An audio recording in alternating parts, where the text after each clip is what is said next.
সকল দর্শক বন্ধুকে অনেক অনেক প্রণাম ও ভালোবাসা জানিয়ে নতুন ভিডিও নিয়ে হাজির হয়েছি।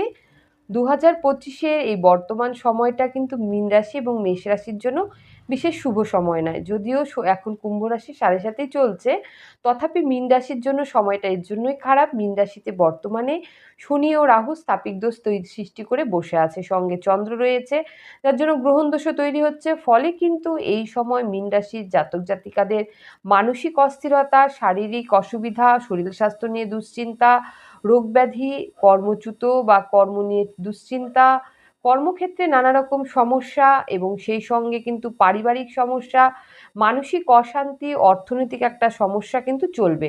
তাই মীন রাশি কিন্তু বর্তমান সময় বলা যেতে পারে মানসিক, শারীরিক বা অর্থনৈতিক, পারিবারিক দিক থেকে মোটেও কিন্তু ভালো নেই। যারা ভালো রয়েছে তারা অন্য রাশি, কিন্তু পাশাপাশি মেষ রাশিরও কিন্তু এই সময় মানসিক অস্থিরতা বৃদ্ধি পাবে, শরীর স্বাস্থ্য নিয়ে সমস্যা তৈরি হবে, মানসিক চঞ্চলতা বৃদ্ধি পাবে।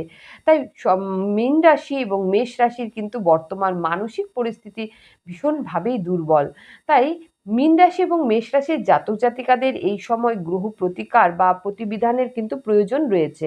কিন্তু যদি দেখা যায় আপনাদের জন্মকালীন পরিস্থিতিতে রাহু বা শনি শুভভাবে অবস্থান করছে বা মঙ্গলের অবস্থান, রাহুর অবস্থানগুলো ভালো রয়েছে, সেক্ষেত্রে কিন্তু চিন্তার কোনো কারণ নেই। কিন্তু যদি দেখা যায় যে জন্মকালীন সময়টি বিশেষ খারাপ, তাহলে এই সময় কিন্তু মীন রাশি এবং মেষ রাশির সময় কিন্তু খুব একটা ভালো নেই। আপনাদেরকে একটু ভেবে চিন্তা করে পা ফেলতে হবে এবং সেই সঙ্গে আপনাদের প্রতিবিধান প্রতিকারের প্রয়োজন রয়েছে। তা না হলে কিন্তু আপনারা মানসিকভাবে ভীষণ ডিস্টার্ব থাকবেন, কর্ম নিয়ে, অর্থ নিয়ে, বিবাহিত